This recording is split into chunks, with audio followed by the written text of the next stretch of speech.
2022, 3 scientists won the Nobel Prize for proving that the universe is not locally real, meaning particles don't exist in a fixed state until they're observed.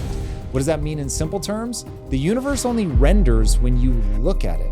This has been proven scientifically, and it's made one question above all the obvious one to ask. Are we living in a simulation? And if we are, if this universe is simply a rendered environment, then there's no reason to believe that death is the end. Today's guest is MIT-trained computer scientist, author, and video game entrepreneur, Rizwan Virk. He's got some wild theories that tie together ancient mysticism with modern quantum physics and simulation theory. I'm not sure if he's right, but I know he is interesting. Buckle up, because here's Rizwan Virk. Starting at the foundation, what is the simulation hypothesis, and why do you think that it's actually a valid way to think of the universe? So I started off coming to this road through video games. And then as I started to research quantum physics and looking at all the weirdness in quantum mechanics, I came to realize that a simulated universe made much more sense than a physical universe. Like if we lived in a static physical universe, sort of a Newtonian world, if you will, where everything that's solid is solid and it always exists, as opposed to in the quantum world where everything gets rendered, or we say that there's a probability wave that collapses to one specific possibility. So that's called quantum indeterminacy. And then the third part was when I started looking at the world's religions, I found that they were saying something similar. They just didn't have the terminology to talk about it back then. So there's this strange phenomenon called the observer effect. And this is so crazy. Yeah, or quantum indeterminacies would be the more formal name for it. And most people can probably think of it in terms of Schrodinger's cat. Most people have heard of the cat. And so basically the idea is that you have this box, and inside the box is a cat and some poison. And without getting in details, there's a 50% chance that the poison gets released. And the cat is dead, which means there's a 50% chance poison does not get released, and the cat is alive, let's say after an hour. And so that is called a state of superposition, which means the cat is actually in two positions. Now, normally we would say, common sense tells us the cat is either alive or it's dead. It can't be both. It has to be one or the other. We just don't know because we haven't looked in the box. But the weirdness of quantum mechanics tells us that both of those are true, meaning the cat is both alive and dead until somebody looks into the box. And then what happens is that this state of superposition, or this probability wave, as it's defined, gets collapsed down to just one possibility.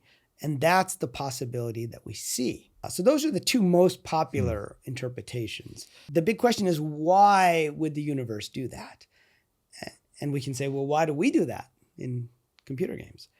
We do it in order to optimize, because we have limited resources and limited memory, limited CPUs, and all of this stuff. So it's an optimization technique that only renders that which needs to be rendered. Now, the objection that some physicists have, between these two camps, they're like, that, these guys don't like that interpretation and these guys don't like that interpretation. Why would the multiverse make sense? So what I'm saying is that the multiverse also makes more sense if it's a simulated multiverse. And I wrote a book called The Simulated Multiverse that goes through this idea. And so the objection to this idea that the universe is splitting off into multiple universes, every time we make not just a major life decision, like am I going to live in Los Angeles or New York, but at every single quantum decision event, which is happening infinite. Yeah, the numbers are incomprehensible. But one objection that people have to that is, well, that is not a parsimonious. Yeah, it sounds like a memory leak that would crash your computer. Exactly. Because each of those, when they split, then within that, there's essentially infinite quantum moments happening. And so those are mushrooming. I don't see how. Yeah. Either my instinct is either we are wrong, it's not a simulation, and so quantum works in some other way that doesn't require that kind of computation, or that one just rules itself out at the level of computation. Not necessarily. And this is why I think it's interesting to look at simulation theory as a bridge between these two interpretations. And so the objection comes if the universe is actually spinning off lots and lots of physical universes. Basically, you're saying that there's an infinite amount of resources and an infinite amount of universes. Now, physicists love infinity. Computer scientists don't like infinity. We're always looking at, what this algorithm is on this order of resources are required. And so we're always looking at ways to optimize. And nature has shown that in general, it finds the most efficient way to do something. And I think that's true across many of the different sciences. Now, in a simulated multiverse, you've redefined what it means to spin off a new universe. In fact, it's very easy to take a universe as it is now and then to create a copy of the data or information of that universe and spin off a new universe.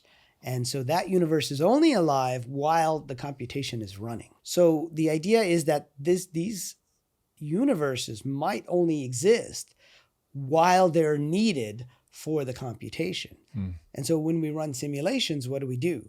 We run with a certain set of variables, and then we rewind and we run it again with another set of variables, right? So in essence, we try out the different possibilities and we see which of those is likely to lead us to, let's say, what is the likely result? What is the most favorable outcome? So if those universes aren't necessarily alive forever, if those universes are alive only as they're needed in order to do whatever computation the universe is doing, it could be that the other universe is paused. It could mean that it's running again. So you get into this interesting notion of what does it mean for these other universes to be physical universes. If our universe is not physical to begin with, then that starts to make more sense, I think. When you say then that starts to make more sense, what's that? That the universe must be simulated. Our universe must be simulated. Doesn't mean there isn't a physical one outside of the simulation. Otherwise, this weird behavior that we get in quantum mechanics, there's almost no good explanation for why that would occur. So let's go back to the Copenhagen interpretation. I said there's a probability wave, and then that goes down to one, collapses to one probability. What does that mean, actually? And so there was a physicist from Oregon, I think, University of Oregon, named Amit Goswami, and he said something once that really struck me. And he said, look, it's not really a probability wave, because how would you know what the probability is of this happening versus that happening unless you had run something multiple times? Like, if you look at where probability comes from, the idea goes back to some French mathematician who was asked to help somebody who was betting money on a roll of the dice. And so he said, look, if you have a dice, a single dice, you can roll it, and there are 6 possible futures in a standard dice. And so the probability of each of those futures would be 1 out of 6 in this case. But how would you know that if you haven't actually run it multiple times?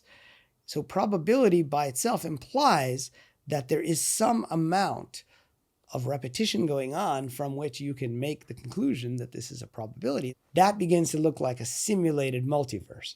It ends up being a universe that runs again and again, and it tries out each possibility, Let's take Schrodinger's cat. So for people that know it, you're going to get this. There's a part of the story where there's like a radioactive isotope that has a 50% chance of decaying. And as it decays, then it triggers the poison that kills the cat, 50% chance of not. Okay, if I'm programming that in a video game, I have to decide what the odds are so that when the box is opened, a calculation happens that goes this time alive or dead. Now, as a game developer, the reason that you do that is you want the game to feel dynamic. You don't want it to be on rails. So when you look at like procedural generation, you realize I can make this game a lot more interesting for the player if it's a rules-based game. A lot of this mental model began developing for me when I played Minecraft. Minecraft is a deceptively brilliant game, because it's just a set of rules. And so each biome has a different set of rules, which makes the biome react differently, which makes different things happen, different times of day, different amounts of light. And once you know those rules, then you can predict everything that's going to happen in the game. But if you make the rules sufficiently simple but complex, then what emerges is stable, learnable, but very diverse and capable of surprise. And so it's like, oh, as a game developer, that's my goal. Now, if I'm from our perspective, a godlike game developer, then I'm going to be putting probabilities across as many things as I can. And as a game designer, you want a stable, predictable game, but you want it to be based on rules enough that, take for instance, if I wanted right now, I could go absolutely crazy. I could smash my computer, I could break this table, and it has been programmed into the matrix the way that pressure applied to these specific materials will break and shatter and move. And so the first thing you learn when you're developing a game is, oh my God, I have to tell every pixel how to act. And so if you have, like as a filmmaker, nature takes care of the physics engine. So clothes move the way you expect, grass moves the way you expect, wind happens the way you expect, it's all there. In a game, you've got to tell the fabric how to move. You've got to tell wind what to do, hair how to react to wind, hair how to react to a hand. This is why you get crazy things like clipping. And so if I'm developing that game and my game is dope in the way that real life is, it's like everything has tailored probabilities that you apply pressure in this way and it's likely to break like that. And I had a physicist once explain to me, Tom, I can explain quantum physics to you in a single sentence. The universe you see is simply the most probable universe. And I was like, oh, it's actually a really interesting way to see it. He said, if there are infinite universes, there is a universe in which you go to sit down in your chair and you just fall right through it because all of the gaps in your space, because when you zoom in enough, we're all basically just empty space, line up perfectly with the gaps in the chair because it's also at a microscopic level, just empty space. And so whoosh, you fall through it. He's like, that's just not very probable. So it doesn't happen. So going back to game development, you've got this setup where everything's just been pre-programmed so that no matter what might happen, it's already been accounted for. And so now the game isn't forced to be on rails. You get all of this surprise, but the rules ultimately are knowable. And that feels like what physicists are trying to do is I'm an NPC inside the game and I'm trying to figure out how am I and the game that I'm inside of, how are they programmed? And once you understand the rules, then you can do things like nuclear energy because you actually understand how this stuff is programmed, structured, however you want to think about it. But the more that you can go deeper into this probability set, deeper into the rules of a given biome, all of a sudden you can do things. I want to just follow up on what you said. So if this universe has been fine-tuned with a set of probabilities that allow us to do certain things. So there's something called the anthropic principle. And what the anthropic principle says is that the numbers in this universe seem like they're fine-tuned in such a way that we can have planets, we can have galaxies like the gravitational constant, and there's a whole list. If you look up the anthropic principle, there's a list of constants that are found in physics such that if they were off by even like 1%, that the planets would fall apart, they would fly apart, the galaxies wouldn't hold, and that the universe would not be teamed for life. But yet our universe somehow seems like it's fine-tuned. And so there really isn't a good explanation for that. And the only explanations that we can come up with are one, that it was intelligently designed this way, and there may be more that we haven't discovered yet, or that there have been multiple universes and those universes couldn't support life. So perhaps there's no reason to have those universes continue. And the one that we're in out of this multiverse is the one that has been fine-tuned for these types of things. So in computer science, what we'll do, or just think of like an old chess game, right? And so when you're playing against the computer, what does the computer do? It would try to project forward each move, so many number of moves. And then it would say, okay, this is the best one to take. But it's already tried out these other moves, and then what's your possible response to that? So it's possible that the simulation can run multiple times until it finds a universe or a set of constants that actually would support this. So those are the two possible explanations for the anthropic principle. Is there a physical world somewhere? So I am writing a story that our video game is set inside of. So the game's called Project Kaizen. Inside the game, there's a character who basically goes crazy by asking a question, which is, where is the array? The array is our name for the server, basically, that we have to be running on. Okay.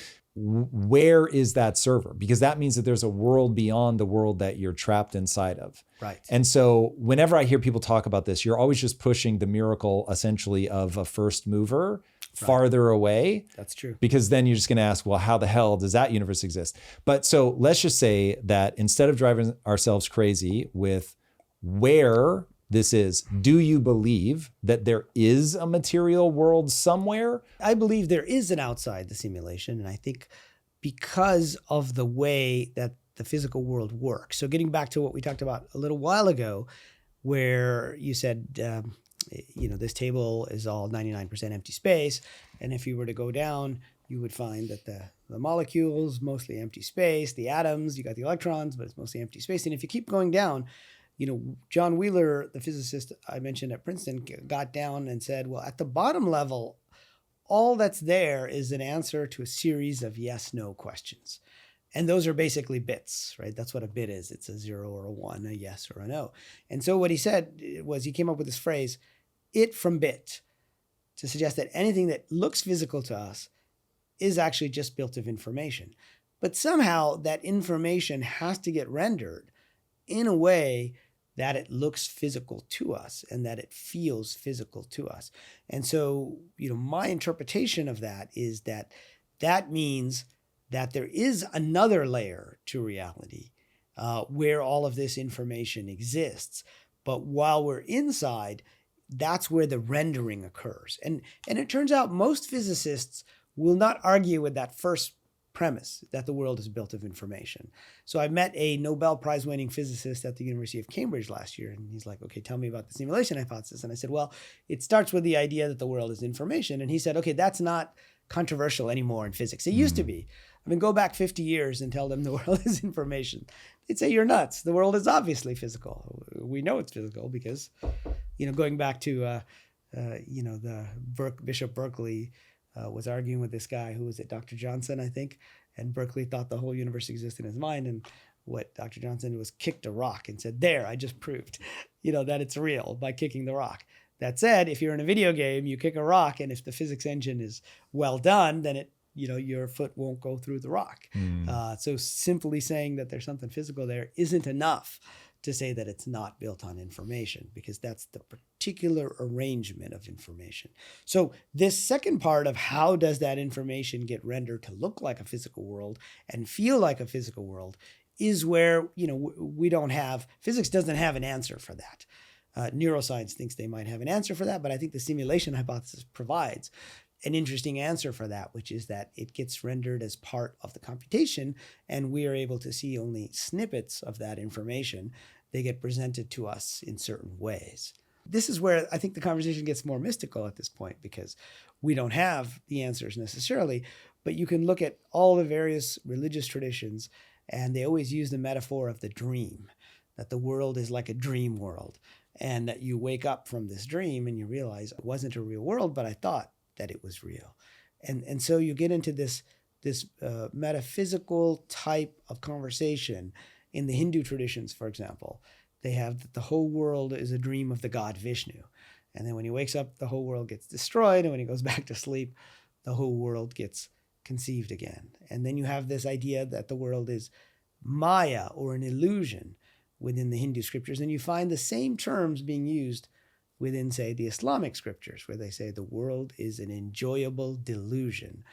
And they use a very specific term for that, which is el-gururi matao in Arabic. And what that means is not just it's an illusion, but it's an enjoyable delusion. Now, what does that remind me of? It reminds me of a video game or a type of game. And in fact, in the Western religious traditions, you have this idea of the here and the hereafter. And we're told there are these angels that are recording everything we do, and then we have to review all of that in the Book of Life, or in Islam it's called the Scroll of Deeds. So you can go to pretty much any mystical tradition And you'll find that they're telling us that there's something more that can be perceived. And this is an ongoing debate in physics. I mean, you go back to Max Planck, who said, consciousness is fundamental, the material is derivative. Today's material model is that the physical world is real, consciousness is derived from the physical model. So the neurons are there, and the neurons result in consciousness as an emergent property. So it's sort of an ongoing debate.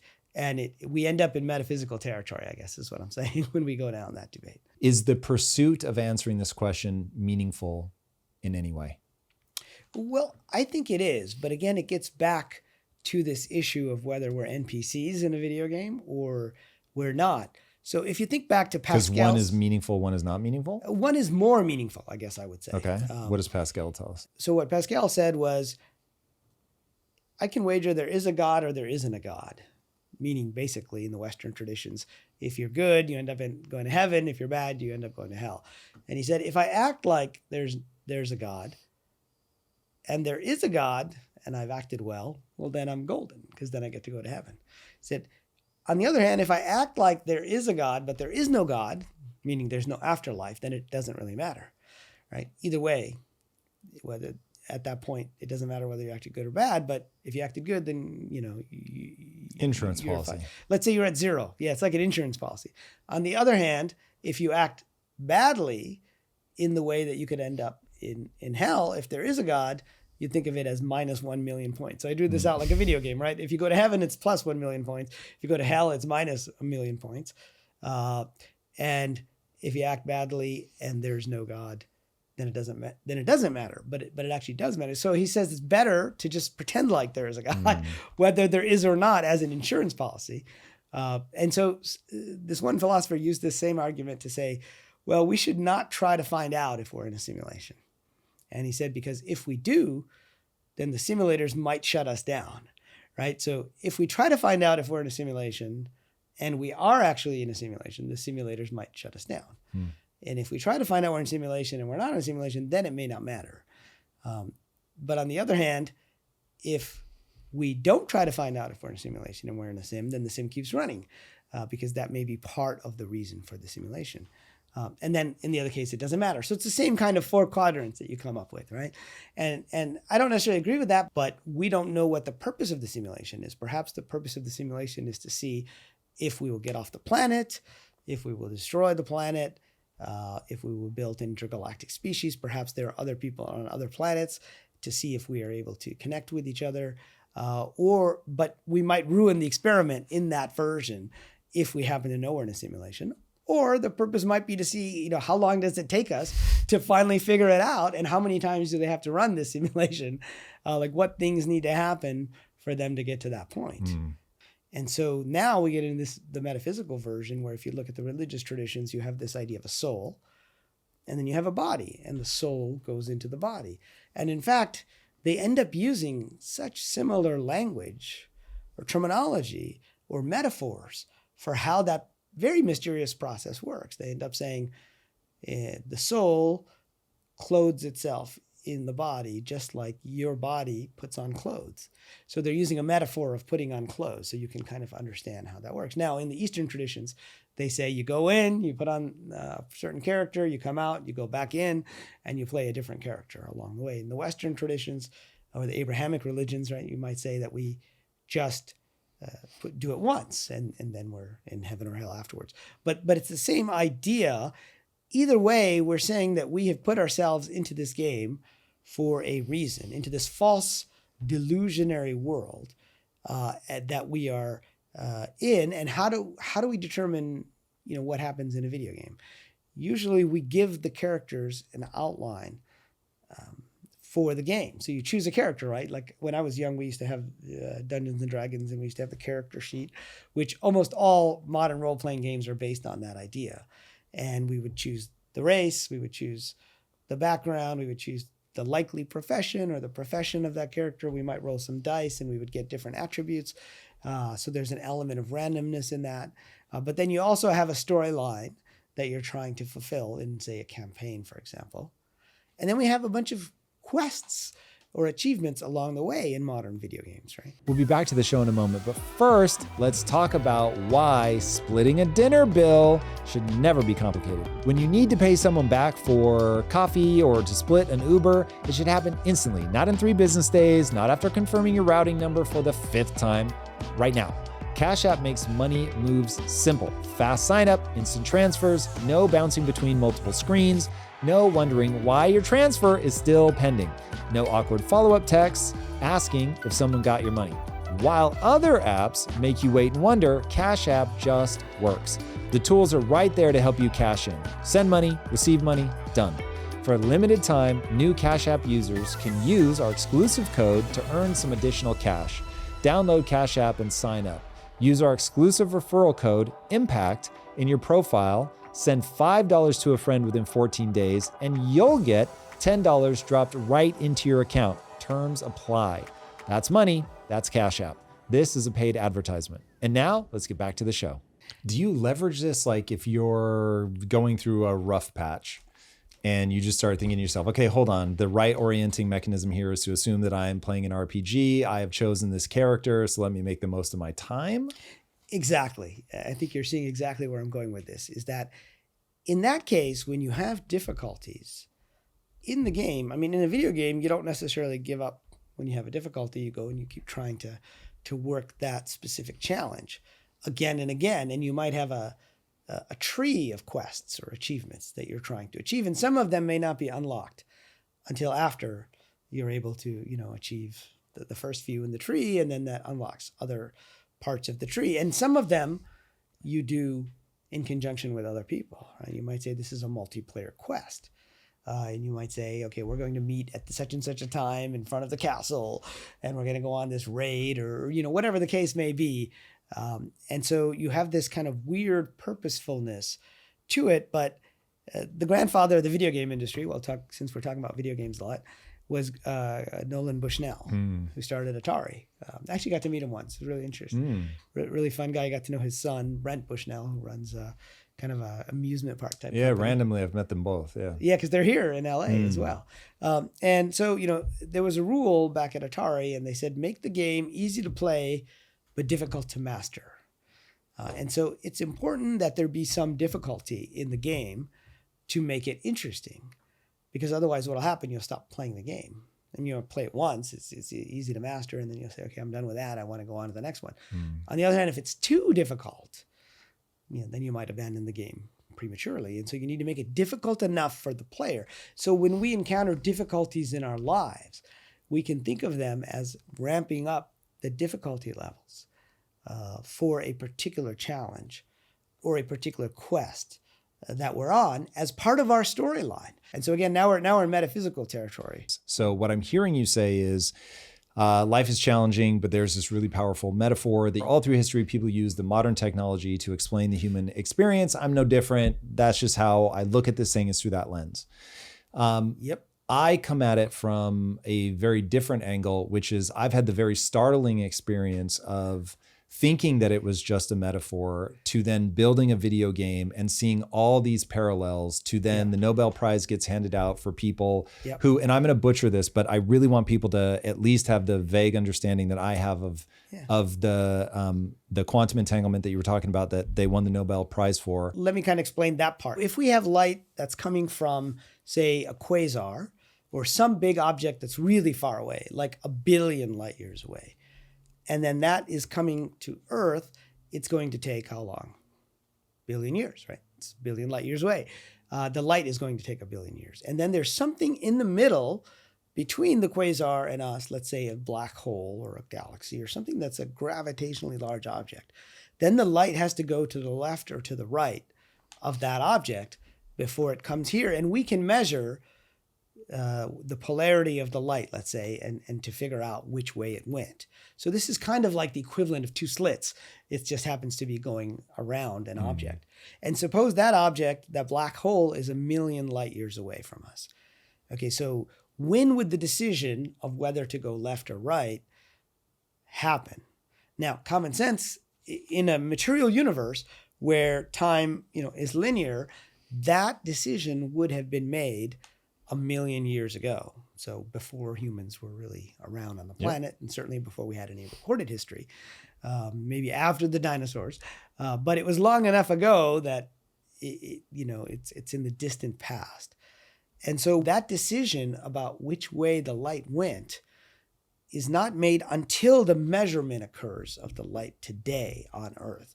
So if we have these two telescopes that can figure out which way it went, left or right, it's when we do the measurement that choice is made. So that means today we are somehow influencing the past because that decision should have been made 1 million years ago. The past isn't real. This is exactly. The past isn't real. And so I'm not saying that it's only a metaphor.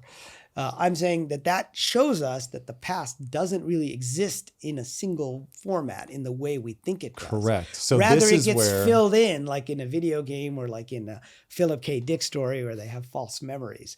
So it gets the false memory stuff is where you and I are going to start disagreeing. Yeah. So let's first lay the track down, because if we can, like, people at home should be spitting their coffee out, being like, how is that possible? The reason that the more I develop video games, the more I become absolutely convinced that we are living in a simulation is because that is exactly how you would have to develop a video game. There is no such thing as the past. What you say is there is a roll of the dice, a calculation that you were going to run at the time that you have to render that thing. And you're going to say, oh, now that light is going to hit here, but I need to understand like reflections and all that. So when the player looks at it, I'm going to go, oh, what are the probabilities that it's going to look like this? Okay, cool. It runs all these calculations. I decided the mathematics ahead of time, but I don't run the calculation until I need to look at it. So yes, theoretically, there's this quasar way out there. And yes, because I know that quasar is programmed, I know that there is a probability that I'm going to see the light when I look at this thing and it's going to be reflecting in this way, all that. But I'm not going to actually do the math until I need to for the player. Right. So sure, by the programming, it left 1 million years ago, and I need to know that from the perspective of how I run the calculation, but I'm not actually going to run the calculation until I look at it. What got me thinking about that, so I'm playing Minecraft in my 40s, and I'm like, oh my God, this game is unbelievably brilliant. But the thing that traumatizes me is that when I walk away from the game stops.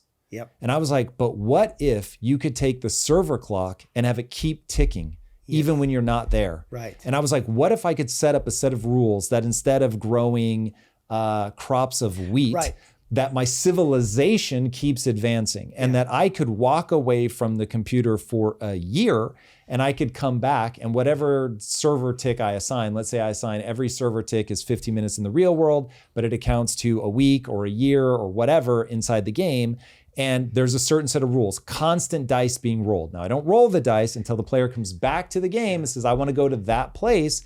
And the way that I was going to do it is as you get successively closer, I start running more and more of the mathematics. Yep. And so then as you like get fully to the thing, you realize, oh my God, there's like a space station here. This is crazy. When I left, there was just a bunch of monkeys. Right. But I've got the rule set, I've got the mathematics, I've got the server ticks. And so we're just clocking. It's in a database. I say, last time you were here was this. There are this many server ticks between when you come back. You're this many blocks from seeing that. So I know to start running certain amounts of the math so that you don't have like some drastic load time as you get there. And I was like, this is the actual universe. I was like, oh my God, if you just set up all these rules, you've got evolution, you've got time, which none of it's real in terms of a material way. Yes. But because we have all of us NPCs or whatever we are constantly doing the measurements, we're constantly forcing it to run the mathematics. Right. And so you have this perception of a persistent world that until you start pushing and pushing and pushing and pushing in, it just seems it's all solid, it all works and everything. But the reason that I'm obsessed with it is I realize is if you become aware of how the simulation works, you essentially become a superhero. And that's why physicists have given us our entire modern world, more than people even realize, from GPS to nuclear power, is they understand, oh, you can actually go and split the atom. It's not easy, but you can do it because I understand the fundamental rules of, in my opinion, the simulation. And so it's like, yo, there are real consequences. There are real consequences by understanding forget whether it's actually a simulation or not, by understanding the rules of this thing, which happen to seem to point to it's a simulation, you can do things. Yeah, although often we understand the rules only a little bit, I think. For sure. We could be sometimes way we don't off. take into account, what might happen if we start manipulating, these rules without knowing all of the rules of the simulation. And of So course, you're worried that we'll go off half-cocked because Yeah. you said that this could be the simulation to find out if we destroy ourselves. Right, exactly. That could be part of the simulation. But I think this idea that the past gets filled in as necessary whenever there are players or whenever there are NPCs, depending on how you look at it, is quite fascinating. And I think the crops example is a good one, right? Because you might say there's a 50% chance that you have a swarm of locusts. Yes. Right? But when it's not till you log in and you run the game again that you find out. So it literally hasn't happened. So there are two possible pasts there. There's the past where your crops just continue to grow, and now you're in And good to your shape. point, there's so many things that we'll get an answer to when we run the mathematics. When you log back into the system Right. and you start moving back towards that village or whatever, then it's going to be like, okay, well, there was this many years, storms happen at this rate, the likelihood of a flood is this, the likelihood of raiders coming by your village, the likelihood that your thatch roof catches on fire. Like you just have Right. all this all stuff. these crazy things. Now, it turns out in quantum mechanics, based upon what we were talking about earlier, the delayed choice experiment, that is true as well. That there are all these probabilities of things that happened, but it's not until somebody observes them that all this entire history, including the dinosaurs being here and they left us fossils, all of these types of things. Now, at first I thought, okay, this can't really be the case. I mean, is that what quantum mechanics is telling us? Most physicists would tell you there's no such thing as retrocausality, meaning that we can't change the past. But there is an exception to that, and that is this delayed choice experiment. And so I started looking around at some of the original quantum mechanics pioneers and founders of the field, and Schrodinger himself had a very obscure quote all the way back in the 1940s. So even before the whole multiverse idea, they were still struggling with this Copenhagen interpretation. And he said, every time we make a choice or we observe or we collapse the probability wave, we are choosing from one of multiple simultaneous histories. Right? That's a very weird choice of words. Why choosing? It's a very weird choice because physicists would tell us we can't change the past. And that's what it seems like once we've chosen a past, right? It's as if it's all been fixed. So they'll say you're not changing the past. Do you agree with the use of the word choose? I do, because I'm of the opinion that the observer effect requires an observer, right? That it's not just the NPCs. But the observer Somebody simply has to says, log now in. run the mathematics. It doesn't say that, okay, go left instead of right around the galaxy or the black hole. That seems like an odd way to think through this problem. And this is going to matter as you and I begin debating whether there's life after death. Right, but the observer does determine, say, what they do next, right? So if you think of it as a series of choices over a long period of time. Do you think we have free will? I believe we do, but you can't account for it inside the system in the same way. How could we have free will? Because in order to have true free will, so physicists define free will simply as randomness, quantum randomness. So that's not free will, that's randomness. Right, that I'm saying from a materialist point of view, that's the only approach where we could have free will is if it's random. But it's not totally It's still not free random. will, in my opinion. Right, and I kind of agree with you there. But in order to have free will, you have to have a set of choices, and then you have to have someone outside the system who's free to make those choices. To have free will, you'd have to have choices that, I mean, quite frankly, you couldn't be bound by physics, because the second you're bound by physics, now I'm like, okay, I have a bounded option set. And then it becomes, well, what is helping me process whether I choose left or right? And then all of a sudden you'll get down to, oh yeah, I'm running a program. My brain is made of certain material. Even if it's made of certain material inside the simulation, Right. it still runs and processes data in a certain way. And if it processes data in a certain way, I don't have free will. Right, but then the question becomes, how are those rules defined? And also, like a good example, I think it was David Deutsch or Seth Lloyd. These are like two pioneers in quantum computing. I'm forgetting which one used this example, but it was a good one. They said that, running physics rules can get you to know how materials interact with each other and chemistry can combine, etc. But it doesn't tell you why there's a bunch of brass that's a statue of, Admiral Nelson in the middle of London, right? So there's some ability, because if you're just running rules, why would you end up with that? Unless there is some set of goals or some set of people, programs that are choosing that specific goal in and of itself.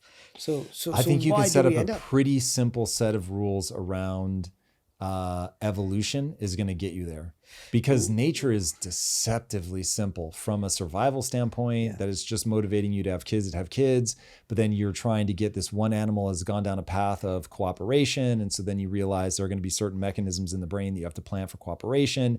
We'll shorthand it to religion, so you have to create a sense of awe that there's something that people kneel before, and because they're willing to kneel before it, they're willing to gather in large groups because we all kneel before the same thing. And all of a sudden you realize, oh, this is literally nature going, I only have two levers, pleasure and pain. And I've got to find ways to get these guys to have sex and protect.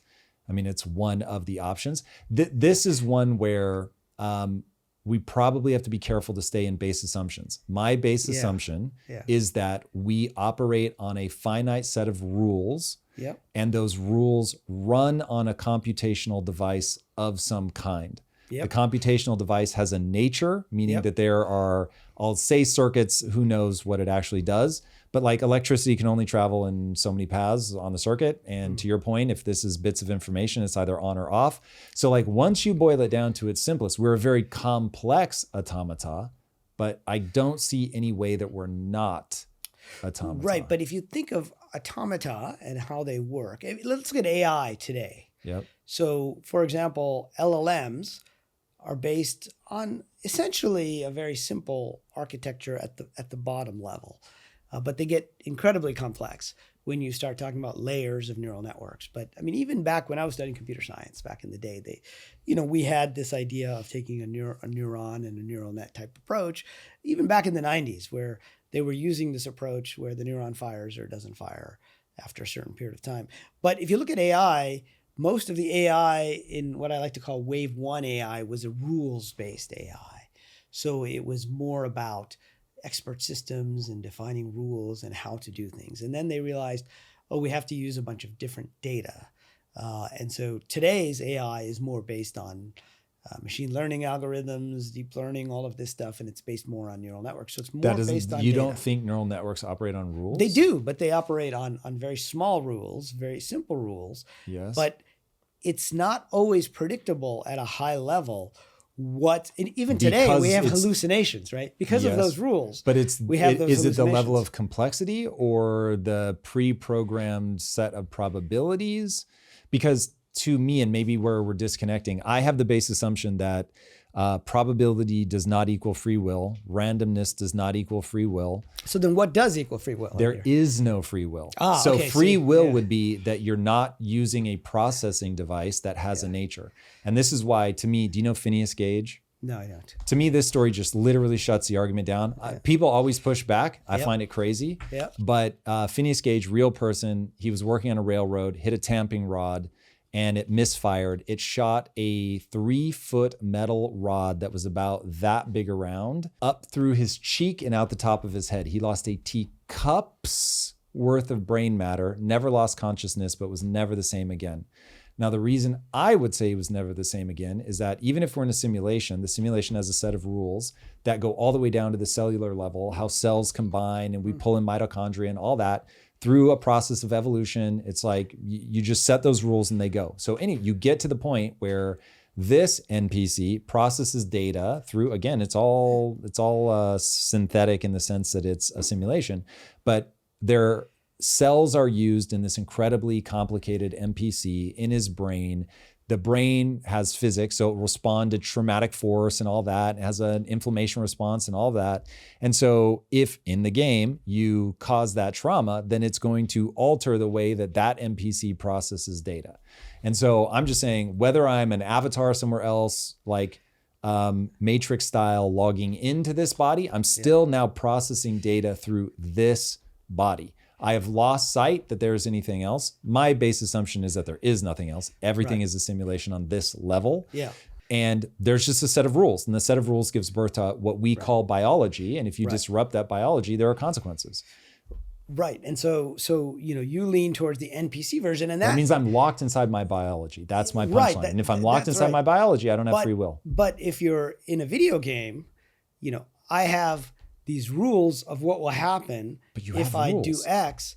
Right, because the rules define the game. But as the player of the game, I still choose whether to do. It's like those old choose your own adventure games, or in a game, I still choose whether to take this quest or that quest. So if I don't take that quest, think about computer programming for real. Yeah. If you want something to happen randomly, you have to assign a random number generator, and it literally rolls the dice and says, "Okay, you do option 32." It's not, by my definition, I would not consider that free will. Do you consider that free will? I don't consider it free will, but I consider it. Free will, the only way to have true free will is to step outside the system and have somebody make the choice whether to do that thing or not. You have to step outside of any system that guides your behavior. And that's I'm saying right. And that's biology guides your behavior. Not necessarily. I mean, that hasn't been established yet. Hasn't it?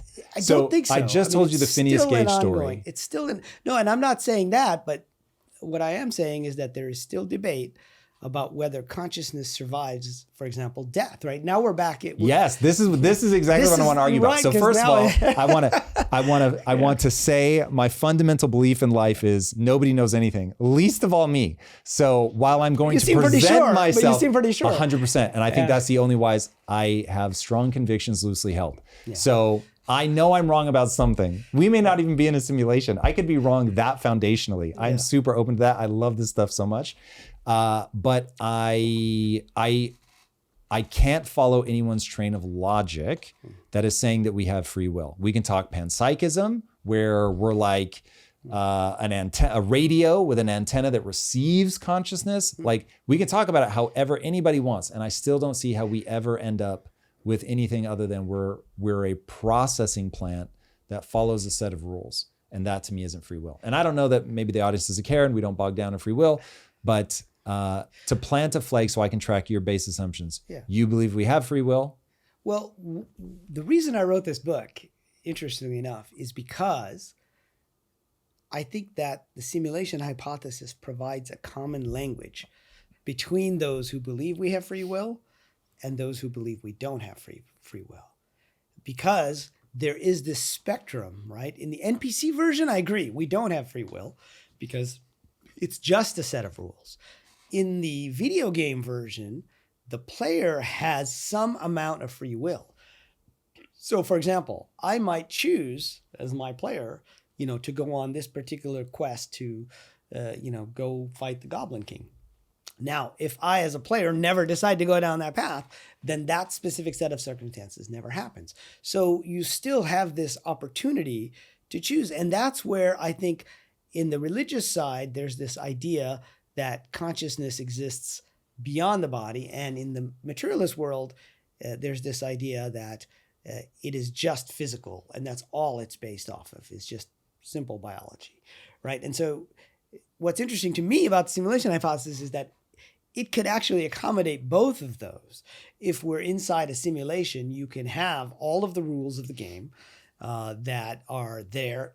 All of the quantum physics starts to make at least more sense, right? We're not 100% there. And, I've talked, as you mentioned, about how we tend to use the latest technological metaphors. I believe we're in a simulation, but I don't believe we're in a simulation on a simple computer like the computers we have, or like my iPhone computer, those processors, right? I believe it tends to be more like a quantum computer, which is a new type of computer that can accommodate things like superposition, et cetera. But I believe that the video game metaphor is a way for those who believe we have free will to think about a physical world and yet to try to ground that in some level of a techno-scientific basis, if you will. Do you believe that we have a soul? I believe that our player is the soul. Yeah. I mean, I tend to believe that more So really fast, and we'll come back to the simulation for a second, but does the player outside the game have a soul? player outside the game may be the soul. I don't take a strong position on that. Or the player outside the game may be just a soul. The player outside the game may be an alien. They may be future humans. So once we start to think about what's beyond the simulation, now we're really speculating, right? Because we're barely figuring out what's inside the simulation, and we're still having a debate on whether it's a simulation or not. I mean, you and I aren't, but other people are having that debate. Sounds like you've come to a very similar conclusion to me. Here's the thing, I really don't know. So I'd like to step inside the frame of reference and go ham to see what's there. But the honest answer is I don't know. But I'm going to keep going as if I really am convinced. It's more interesting for me to find the edges of my belief. But I really, the life after death thing is really, really interesting to me. So I believe, simulation or not, that when the lights go out for your character, that's it. But I've heard you talk very eloquently that there might be a better way to see that. I think some of the phenomena of quantum mechanics suggest that we don't live in a physical world or a pure materialist paradigm. And I think at the same time, there are other phenomena in other areas of human experience that also suggest something similar, that there is no physical world, but that there is possibly a consciousness that survives past death. And I think, there are many researchers who have been working on these areas where there are just glitches. I mean, and one of the areas that I find most intriguing is near-death experiences. And so these are situations where someone has died, someone has had not just their heart not function, but has had no brain activity for a period of time, who end up coming back to life. And they end up coming back and reporting similar things, many of them. Not 100%, but there's enough commonality across what different people who have died or have had NDEs, as they're referred to, which is a term, that was coined by Raymond Moody all the way back in 1975. And one of them is that they're kind of floating above their body. Another is that they see a tunnel or a light. Another is that they encounter a light being. And they're very familiar with that being. And then the phenomenon that intrigues me the most about NDEs is this idea of a life review. So many of them report having had a life review. And what a life review is a replaying, right? So it's of every single experience in your life up to that point. Now, I first learned about this from a guy named Daniel Brinkley. He was struck by lightning, again, back in the 70s or so, and he had like a pretty full account of an NDE. Eventually, he wrote a book called Saved by the Light about it, but he called it a holographic panoramic life review. And what he meant by that was he felt not just that like he was watching his life flash before his eyes, so that's the old terminology for this thing, right? But that he was embodied within that experience of replaying every single moment of his life. But he had to experience it from the other person's point of view. And so he got to see what it was like, not just to be himself, but to be the other person. And he was a bit of a bully, when he was growing up. This guy that was in Vietnam? Yeah, this was the guy that was in Vietnam. He used to beat up other kids. He was kind of a big, tough kid. And then he went to Vietnam and he actually shot people while he was there. And he said he had to experience what it was like to have that bullet come at him from, let's say, his character, but from the point of view of the other person. He also had to experience what it was like to be shot. But more interesting than that was he often saw the ripple effects of that across that person's extended family, or if that person had a wife and had kids, what was the effect that person being dead had on them. And, what people who've had a life review report is that they come back with a completely different sense of purpose in their lives, but they also report that where they were was so familiar to them, it was more real than this feels real. Like once they come back, they say, this doesn't feel that real. And to me, that just reminds me so much of like when you play, let's say a professional football team plays a game, what do? Afterwards, they watch the replay and they say, oh, you shouldn't have done that. And the quarterback, you shouldn't have done that. And what he said was he realized that his behavior was causing certain things to happen, bad things to other people, and he decided to change his behavior. And he's not the only one who's had this experience, but to me, I started to take it more seriously. And in fact, this whole idea of being in a virtual reality or a simulation, I started taking it more seriously when VR started to become a thing. And I put on a virtual reality headset. And I've told this story many times online, but for those that haven't heard it, this was back in like 2016. So VR headsets were big and bulky. We didn't even have the Meta Quest yet. It was still, wired headsets basically. And so I was in this room, maybe about the size of this room.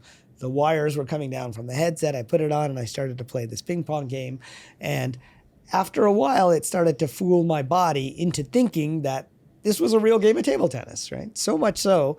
And it wasn't the graphics. I mean, if you look at the graphics that were used back then, they were terrible. But it was clearly something about it. It was the physics engine. It was the responsiveness of the game to my commands.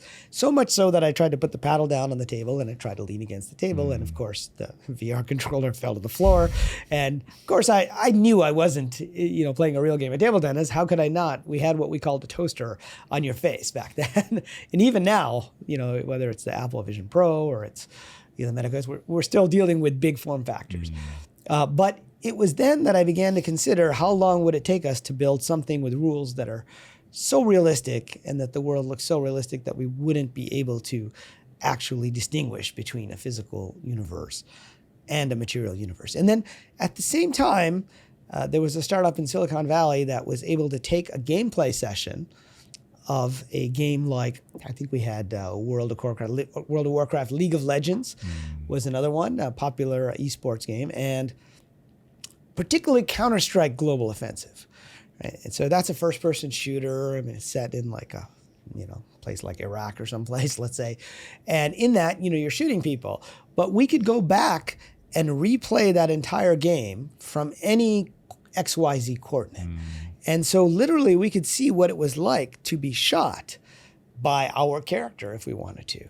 But with the VR headset, it felt like you were on the actual League of Legends playing field. You look around, you're not looking down on it like many games do. You could have that first person point of view. And that started me thinking, is that what's really going on here? So not only would we be able to create a world that's indistinguishable, could we also step outside that world and replay what's happened and then use that to actually learn from our mistakes so that we might actually change our behavior. And that's when I started to dig into the world's religious texts and realize, they were all saying something very similar, but they were using different metaphors. I mean, what's the essence of the golden rule in Christianity? Do unto others as, you'd like to have done unto you. Well, how would you understand what it feels like to be those others? If you're able to replay those, that gives you a sense. And in the Quran, which is, a little more recent than, say, the Bible, the Old or the New Testament, they get very explicit by saying that there are these angels that are writing down everything that you do, all your good deeds and your bad deeds. You've probably seen little cartoons with the angel and the jinn or the demon that's sitting on your left shoulder and your right shoulder. And so they use a metaphor of a book, and they say that the scroll of deeds contains all of everything that you've done, but also the impact of your actions. So it's not just what you did, but what happened because of that. And even though we simplify the religious traditions to say, okay, you did a bunch of good things, did bad things, you're going to go to heaven or hell. When you really look at it, like even in the Quran, which is, very much in that Abrahamic tradition, it says, your own book will be open to you on the day of judgment, and you yourself are sufficient to be the reckoner, meaning you judge yourself. And that's exactly what's reported by these near-death experiencers, that, they said, I shouldn't have done that. It wasn't like, okay, you're going to hell, you're going to heaven because of this. It was more, I see now the pain that I caused.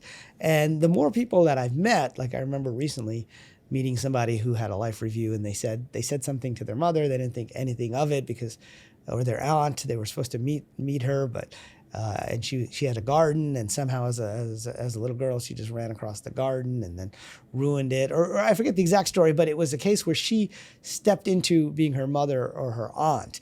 And then she understood, oh, this is why I shouldn't have done that.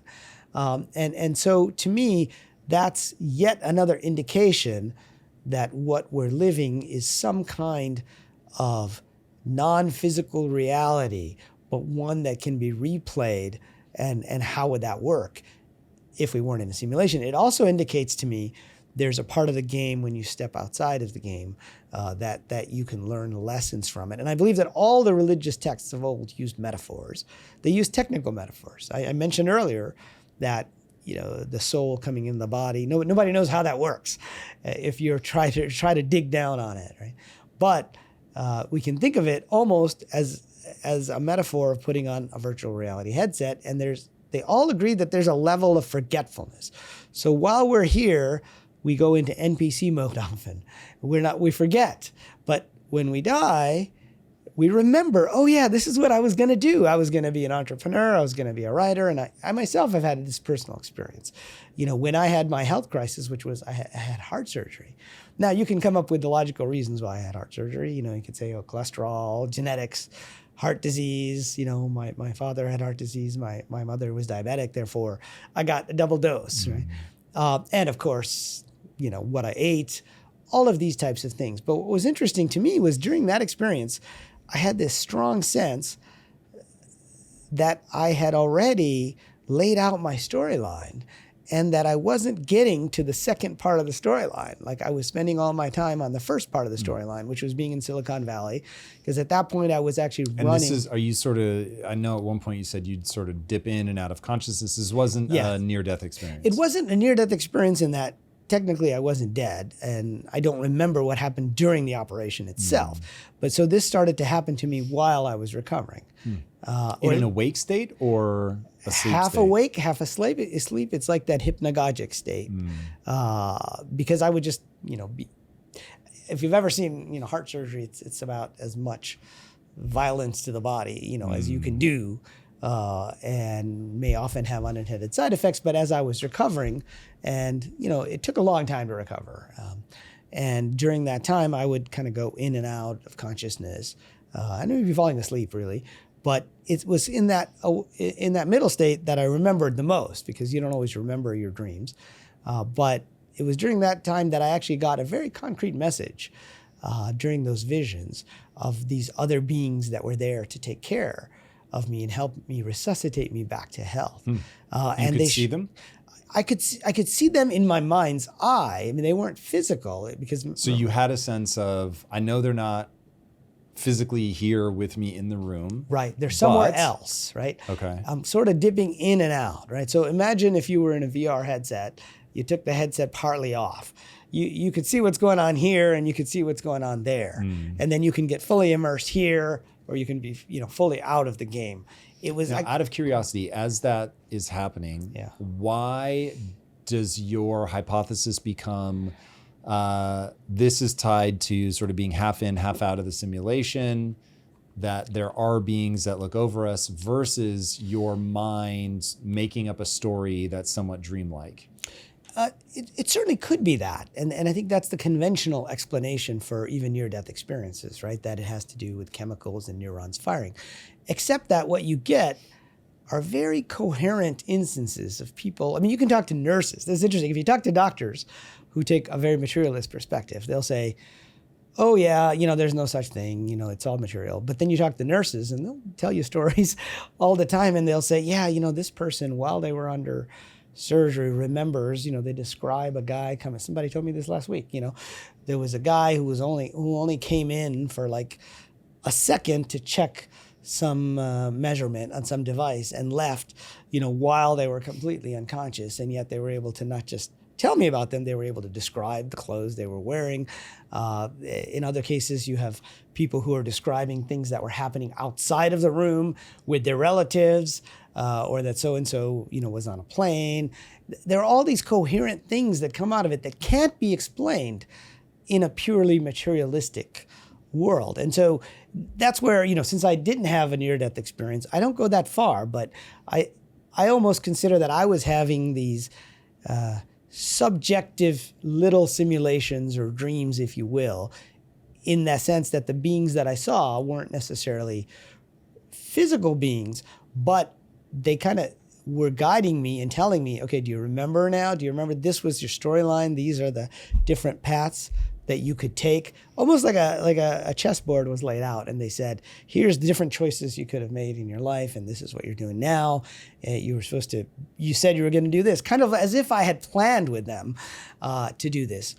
Now, this is a subjective experience. I'm the first person to say that, and that's my interpretation of that experience. But to me, it kind of indicated that there are quests, there are challenges, and sometimes we signed up for those.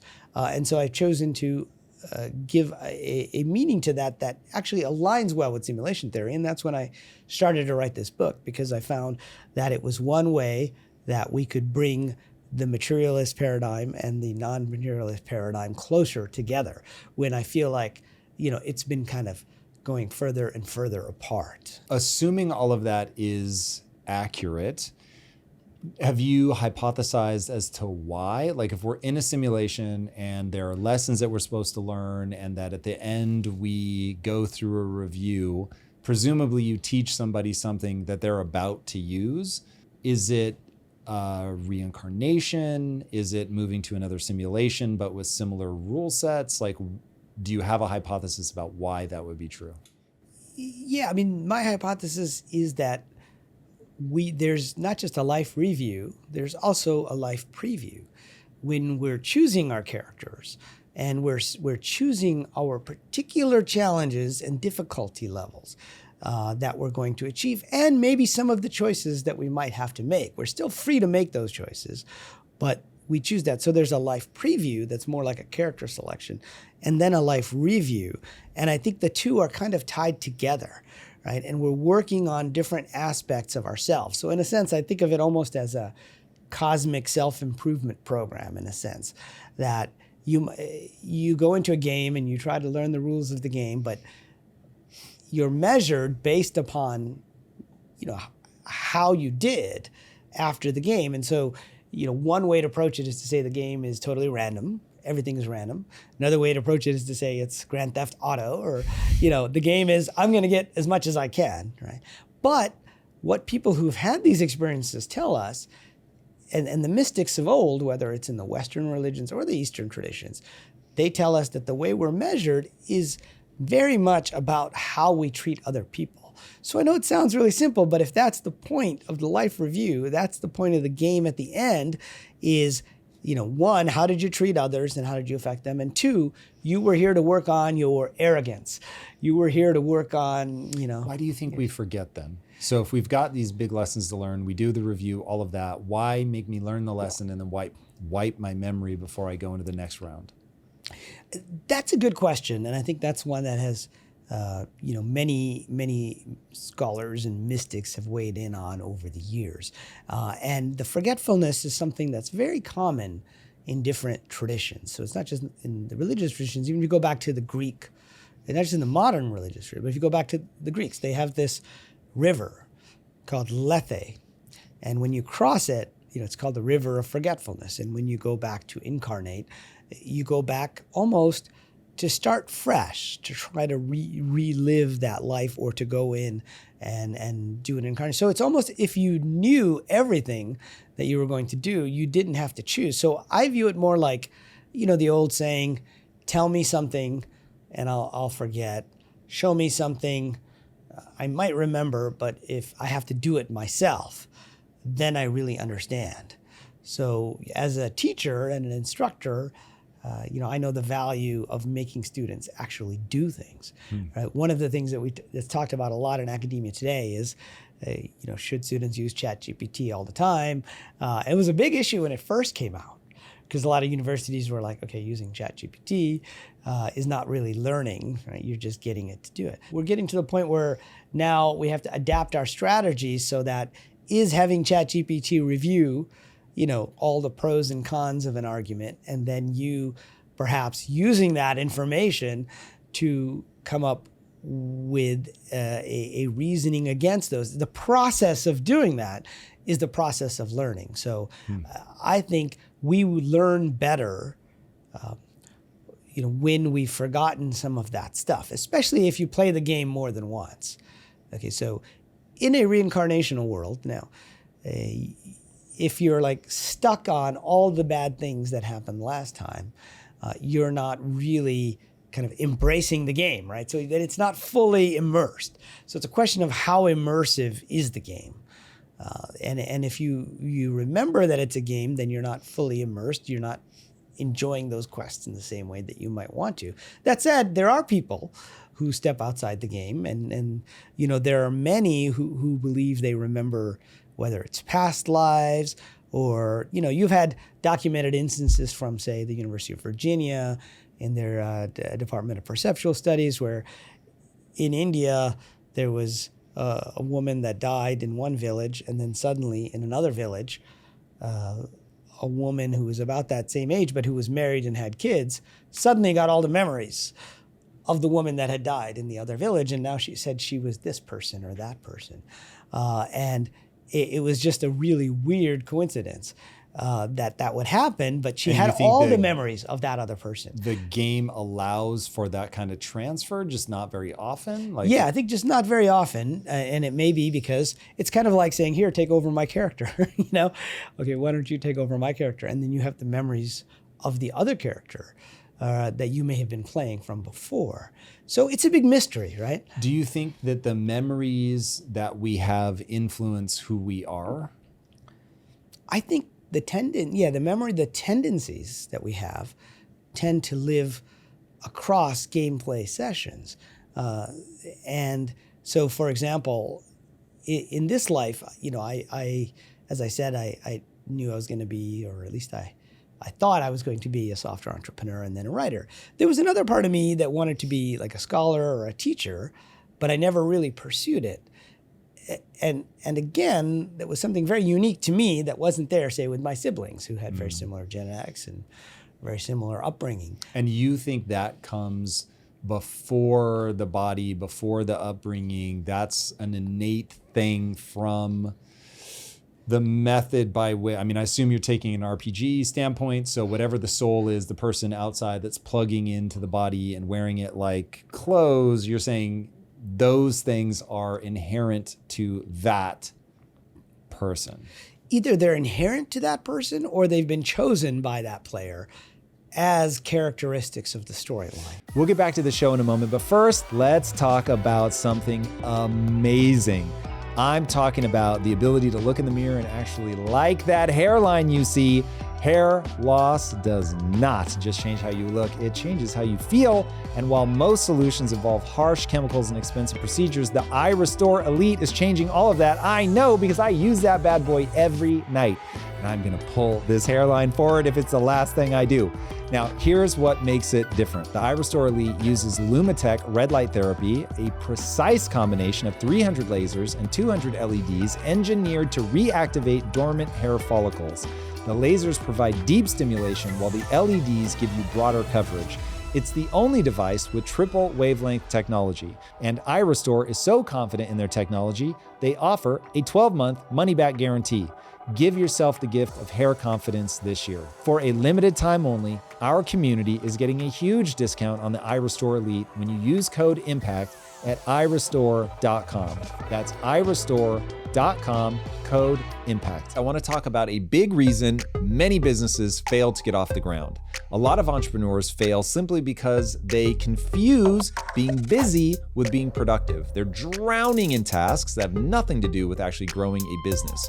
Real CEOs don't do everything themselves. Thank God we can delegate, and that's the point. And now, thanks to Shopify's AI, you can finally delegate like you, even if you're by yourself, have a full team. Shopify's AI writes your product descriptions faster than any copywriter. It enhances your product photos like you hired a professional photographer. It creates email and social campaigns like you have a full marketing department.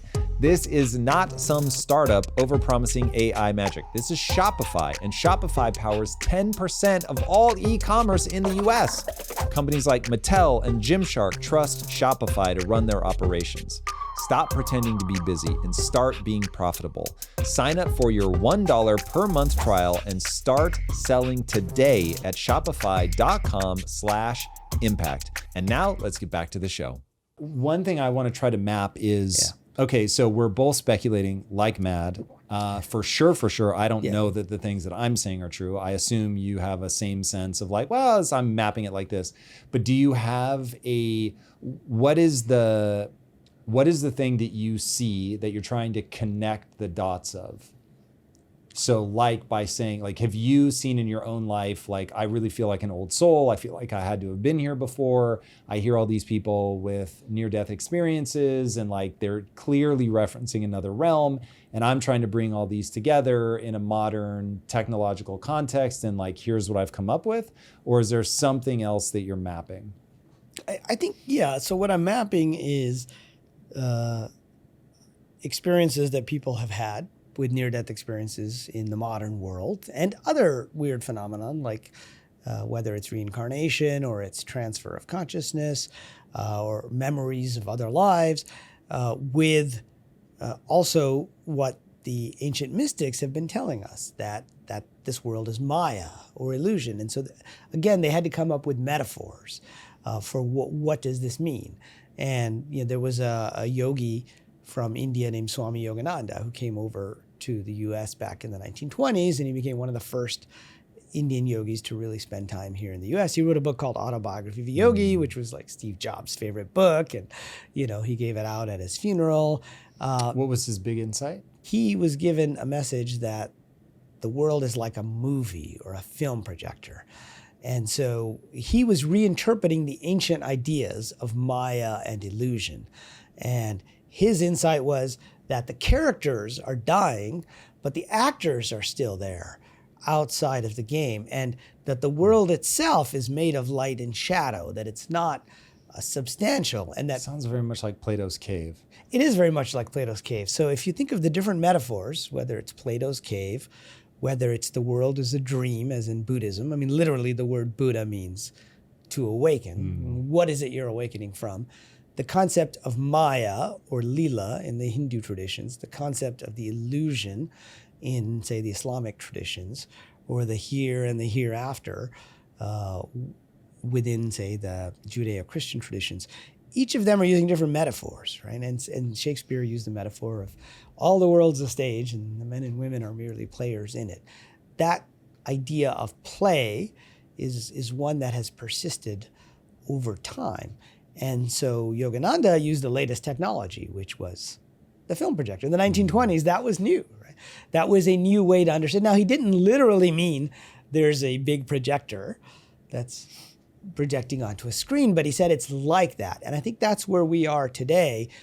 When we say video game, we're talking about what we know of as video games. So we're using that as a way to describe something that is very complex, and it's difficult for us to get our heads around that idea.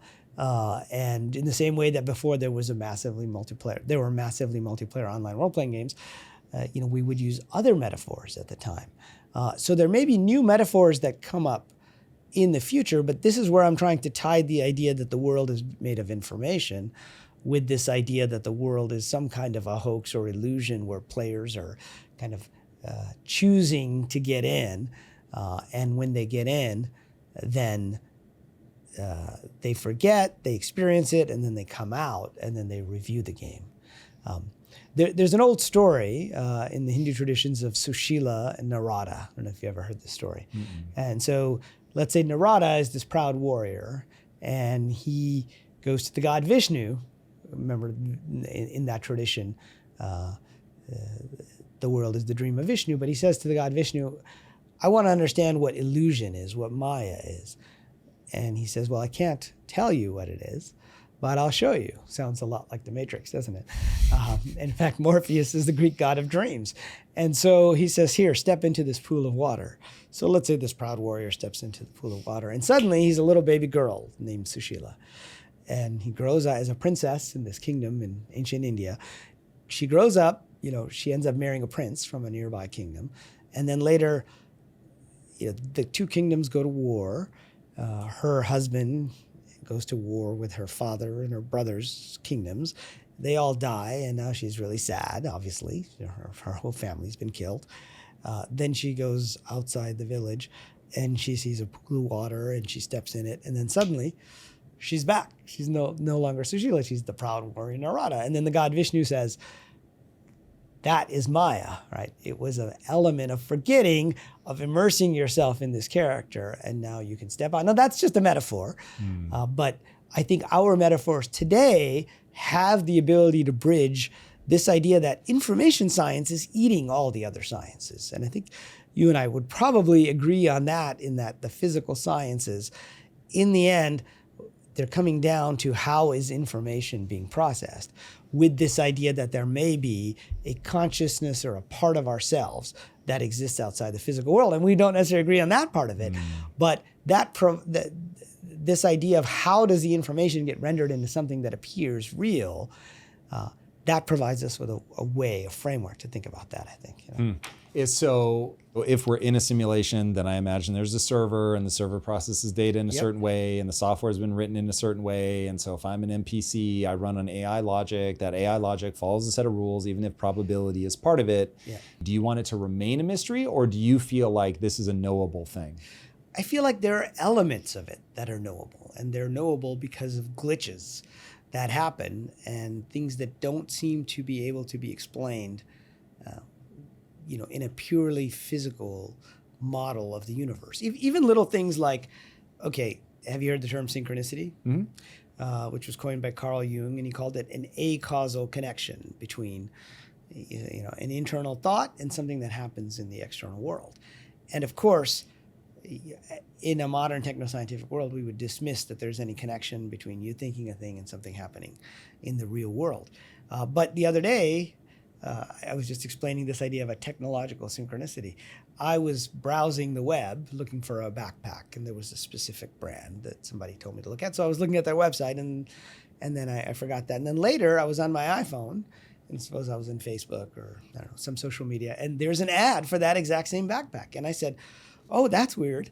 I was thinking about this backpack. I had an intent for this backpack, and now I'm seeing an ad for that. Now, if you didn't know that about how technology works, if you didn't know there's a server that tracks your intents, that there's something called a cookie that whenever you have an intent. I was so nervous you were going to be like, oh my God, can you believe? And I was like, yes, very much so. As an advertiser, I can believe. Absolutely. And I was in the advertising business, so I know all about this for a while, where we advertise mobile games. And so the closer you can register somebody's intent, the more likely you are to make the sale. That's why Google has done so well as a company, because before you showed ads to everybody, and now if somebody's searching for X, you can show them an ad for X. But if I didn't know that, it would look like it's just weird, mysterious, and it would be dismissed as that's just coincidence. There's no way. But in a technological universe, or rather an information-based universe, suddenly things that seem disconnected and are often attributed to pure chance might actually have some explanation or some intentionality behind it, which could be technological in nature. But if we don't acknowledge that the world is technological in nature, or that information is stored somewhere outside of the physical world, then they just become mysteries, or they just become dismissed. Why don't you take psychedelics?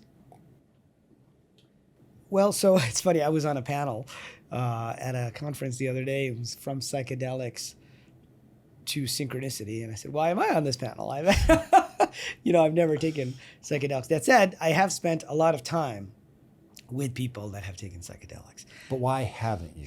Well, I haven't, just because, one, they put you in an altered state of consciousness, which is okay. That part I don't mind. I've explored lots of altered states of consciousness, but usually through yogic breathing. You can do it through drumming, shamanic drumming. So you find the altered state useful. You just don't want to do it through drugs. Yeah, just because all drugs have side effects. And I think this is something in a technologically deterministic world, we think all of our technology. So I study science fiction academically. So how does science fiction influence the world? And I think it influences in such a way that we're used to thinking of medicine and pharmacological approaches to everything as being infallible, right? So in Star Trek, when Dr. McCoy, or I don't know if you're a Star Trek fan, not really, but I know it well in the enough. original Star Trek, or Dr. Crusher in the Next Generation, when they figure out how to cure something, nobody ever has a side effect, right? That's not how it works. If only. If only, right? But it's a science fiction version of medicine. And so there are bad trips, there are side effects. There are also reasons why medicines interact with each other in ways that we don't know about, right? Sure. Even now we're having to use AI to try to figure out, because there's so many different pharmacological substances that could affect us. And, psychedelics wasn't really a big thing when I was exploring these altered states of consciousness, sort of in between, let's say, the 60s and 70s, and now where psychedelics are becoming more respectable. Very. And there are a number of people like this gentleman, Danny Goler. I don't know if you've heard of him. So what he did was he was taking DMT, and he'd taken it before, and he said he was shining a laser on the wall, like a scanner from your grocery market. And he said he started to see what looked like little numbers and figures and script. In fact, he said it looked kind of like katakana, right? Which is what you have on your, on your T-shirt there. But it wasn't katakana because that's Japanese. But he started to see like it was moving so fast, these little figures, and it was part of the structure of the physical world. It was, and then he ran 100 people through that. Always on DMT. Always on specific versions of DMT, Got and it. I'm not familiar enough to know, the different versions. Do you think they would have 5MO. seen that in 1998 before The Matrix comes out? I don't think they would have seen it exactly that way, but they might have seen something, because I've had people tell me on DMT. In fact, first time somebody told me this was after I had originally written about the simulation hypothesis. I was here in LA, and I had Sean Stone, who was the son of Oliver Stone, and he said, "Oh yeah, I know it's a simulation." I said, "Okay, well, how do you know it's a simulation?" Like I've written a book on, I think it's likely we're in a simulation, but I don't know 100%. And he said, "Well, because when you take DMT, you see the grid lines of the simulation, and it just looks as if you're kind of perceiving more." And I thought that was pretty interesting as well. And so I started to take the idea seriously that perhaps we can open our perception and we can see more. That said, for me, it's more an issue of pharmacological side effects, unpredictability. I've had some health issues, so I've been on various medicines. I don't want to take any chances. Yeah. Okay, so I think you and I have a different base assumption about self-reporting, so I don't trust it in the least. I think humans are so fallible, most aggressively me. And so I walk away from that going, it feels like there's a pretty easy explanation from just the aberrations of the human mind. Given the human mind is so similar from person to person that, of course, whenever a thing starts to go awry, it's going to have a similar reaction. It's not like when one person has hypoxia, they're going to feel like they're being shoved in a meat grinder, and then another person has hypoxia and they feel like they're floating on a cloud. Like the odds of it being that different seem low. So of course you would get patterns. At least that's my take. So when you look at self-reporting, what is it that makes you go, ooh, there's probably something here? Well, for me, I think it's the similarity of the stories. You don't think that can be explained by our common biology? Not necessarily. Like, I'm not saying it 100% can't be, right? But I don't think you necessarily would get, such similarities. And there are times when, people have stories from near-death experiences that go way back, before there was a term called near-death experience, right? And then later, it takes people to collect those stories. And so I think, yes, it's possible that it's just random neurons firing that leads to random weird things. But again, that's not a really good explanation. That's still relying on weird random things, right? Or as you start to see these patterns, I think they become more interesting when it's across different populations and different cultures. So you can look at near-death experiences in different places around the world, and you get similar. Now you do get differences, right? It's like with DMT, you get enough similarity, but you also have differences, and which leads me to believe that they're also interpreting it, what they're seeing, which gets back to this idea that there's still an element of putting things together. It's just with near-death experiences, what is the interpretation? When is it occurring? It's occurring when they're dead, potentially.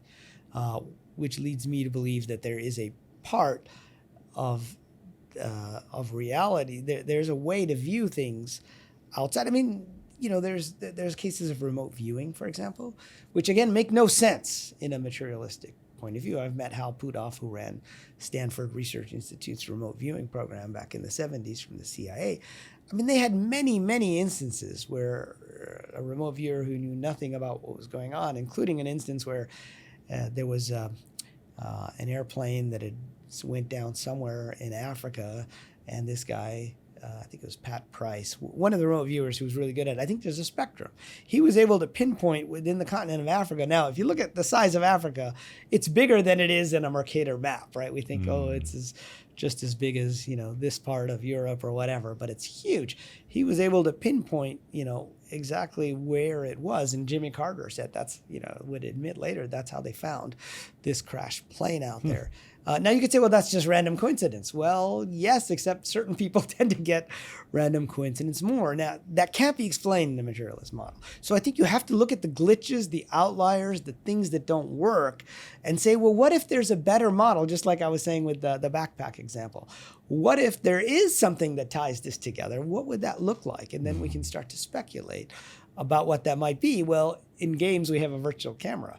And in remote viewing, they give them coordinates oftentimes, latitude and longitude coordinates. And you can just put the virtual camera anywhere. And if you're in the right state, if you're not locked into your avatar, you can like pan around and see what's going on in this other part of the world as long as you have the coordinates. So I feel like we need to explore those and figure out if there is a techno-scientific basis for it. But because we say, well, you can't do it 100% of the time, therefore it's not real. Then that's, I think, materialistic paradigm that says, well, we have no mechanism for that, therefore it's not real. And we take it the other way and say, well, exceptions are how science gets expanded. Whether it's anomalies like Mercury's orbit, nobody could explain it until they had to have a different model. Einstein's theory of general relativity was able to explain it. Or these crazy people would report rocks falling from the sky. I mean, as scientists, we know that's ridiculous because there are no rocks in the sky. Turns out science is incomplete. And guess what? Science is still pretty incomplete today. But when they looked at it with a different kind of lens and they said, okay, what if, the Earth is one planet, and what if there's these asteroids and meteorites and things, then now we have a mechanism for how rocks could be falling from the sky, whereas before we dismissed it because we didn't have the mechanism. And I'm saying we should look for the mechanism, and the simulation hypothesis is a good way to frame how some of these things might happen, in my personal opinion. That's really why I wrote this book, was to try to bring some of these weird things into all the findings. And the fact that my background, like yours now, is in video games and in information science. If this is a simulation, do you think that it's just meant to simulate Earth, or do you think that there are other planets with life? What do you think about the great big universe? I think it would make sense that there are other planets with life as well.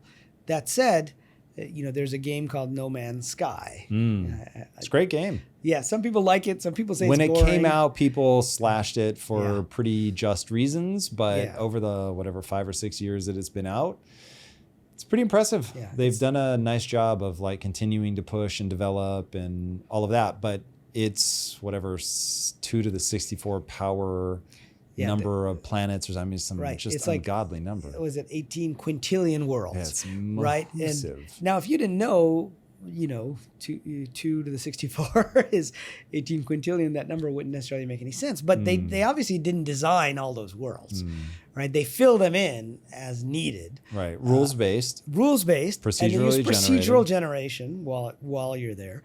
But when those worlds are needed, they get rendered, and then the player can go to those worlds. So at that point, they're doing exactly what we talked about in the first part of this podcast. But in that example, the player is the only observer.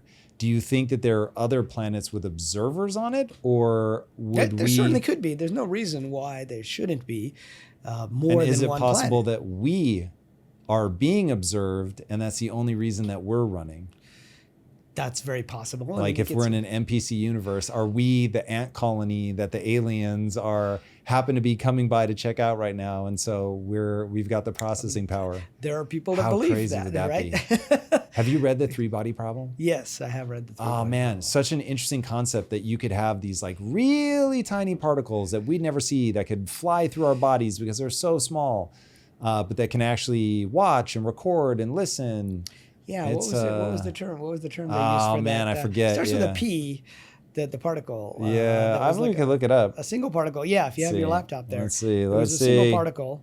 Now, that's an interesting novel in many ways because it gets us into this question of alien life, also technological progress, right? The aliens wanted to stop our physics from developing so they could come and invade. Spoiler alert. Yeah, spoiler alert. If you're going to watch the Netflix series. Sophons. That's what it was. Not P, starts with an S. Sophons was the single particle in another dimension that they're able to send out. They also have the dark forest theory. Yeah. In the second novel. Yeah. Shh, don't make a peep. Yes, exactly. Because if somebody knows you're there, they're going to shoot. Now you're into interstellar game theory, which is a fun area to think about. But do you think aliens are a thing, or? I don't see why they wouldn't be, right? And I've talked to evidence. Well, I've talked to enough people in the government, and I don't know if we want to go down this rabbit hole. Well, whatever you've got, let's hear it. I mean, we're so deep and we live inside a video game that right. Well, it's funny I think we can handle aliens at this point. Because now I'm in academia, and in academia, people are looking at me, and I'm getting my PhD at a later age, so I care a little less about the stigma associated with topics. They're like, you might not want to talk about UFOs and aliens so much. And I said, I just wrote a book that says the world isn't real. Yeah. And do they know what era we're in? Yeah. Plus, I mean, aliens it's not even out of our current scientific understanding that we know there are planets. Like if you go back, all the aliens were from Mars or Venus, right? If you go back to the 50s and 40s, because that was the general knowledge of the population. They didn't know anything beyond that. Now we happen to know there are other solar systems, and now we know for sure there are other planets. So there's no reason why there wouldn't be aliens in different parts of the galaxy. And in fact, if you were designing a massively multiplayer game, you might have like different servers, and then you would see how these different empires might evolve over time and how they might interact with each other. That said, there is a phenomenon, the UFO phenomenon, that's been around since the 1930s and 40s. And you have reliable witnesses saying they saw metallic craft engaging in or performing with performance characteristics in ways that we can't understand and that we can't duplicate. Now, I think that's almost a given if you investigate this. I know for the general public, that's not a given, but actually for the general public, it probably is, but within, say, the techno-scientific community, it's not a given. I think in the general public, people will generally admit that they've all seen weird things. I had a professor at a major university tell me, he talked about this subject. Nobody, nobody said anything personal, and then afterwards, people would come up to him, other professors, and say, I saw this weird metallic object moving silently across the screen. Or not the screen. Now we're back in the simulation, right? Across the screen. And so, I've talked to people who've been in these government programs, and they're telling us our pilots are seeing things that we can't explain. And they're not China, and they're not Russia. And you could say, well, is it a Lockheed Martin Skunk Works, secret thing? And then you talk to people who worked in these aerospace companies and say, they'll tell you that they had samples of stuff that came from somewhere else and they didn't know where. And they're trying to reproduce it. And so it's very possible we could reproduce some of this behavior today. There's a guy named Lou Elizondo who used to be in charge of the Pentagon's UFO program that Senator Harry Reid, actually got $22 million for back in the day. And they came up with what they called the 5 observables. It's like, let's see if I can get this right. Instantaneous acceleration, hypersonic velocity, no visible means of propulsion, transmedia, right? All these characteristics that we don't know how to do with our aerospace technology. So somebody, whether it's, a secret government lab, it's maybe a breakaway human civilization, it's maybe a civilization that's been on Earth that is hidden. There's something called the Silurian hypothesis. Have you ever heard of that word? So science fiction fans might know that term. It comes from Doctor Who. And in Doctor Who, there's this reptilian race that's been underground for millions of years, for example. So the bottom line is there's a phenomenon and we don't know what it is. Now, this gets back to how science fiction influences how we think about things. When you say UFOs, people conflate that with aliens. Could be aliens. Could be something else. I was going to say, what do you mean? What else could it be? could be time travelers, right? There's a guy. Let's go. So now we're into time travel. So you think time travel is possible? Or it's just skipping around the simulation, essentially? Well, I think in the simulation, you can make it possible if you were inside a simulation. I think in a physical material universe where time goes one way, it's impossible, right?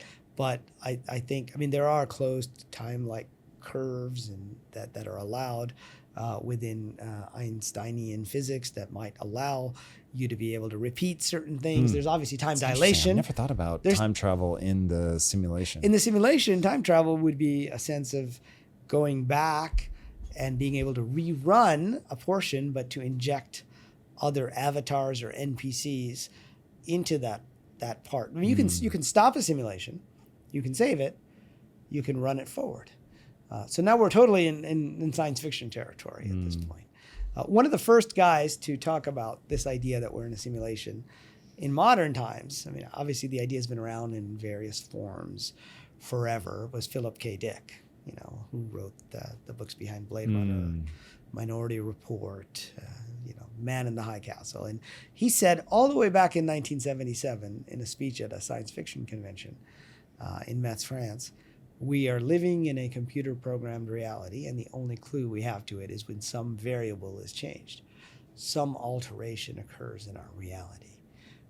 And so, he kind of believed that you could go back and change things and rerun parts of the simulation, which in an NPC simulation, you could do that, right?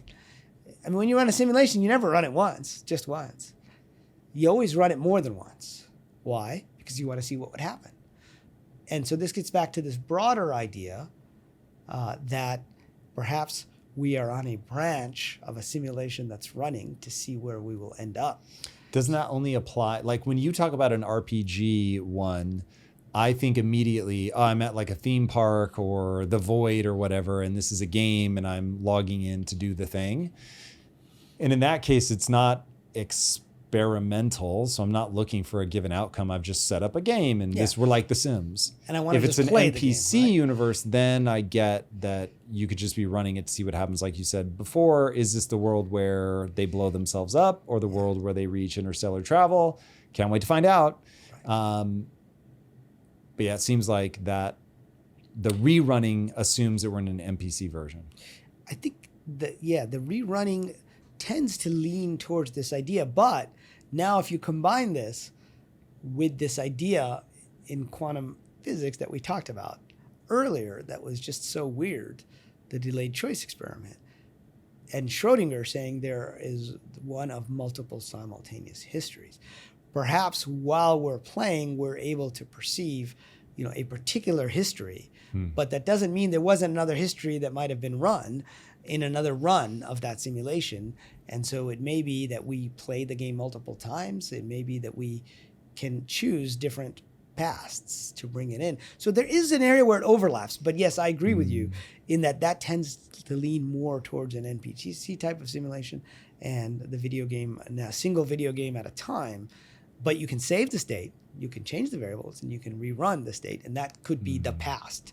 Getting back to the Crofts example, right? Both of these things could have happened, and maybe it actually explored what would have happened if this happens, and it might have explored what would have happened if that happened. Just like in the chess board, if I make a move, I can explore. I can simulate what might happen, but then I come back to the present and I play the game forward. Maybe I can do the same thing with the past. Are you working on a new book?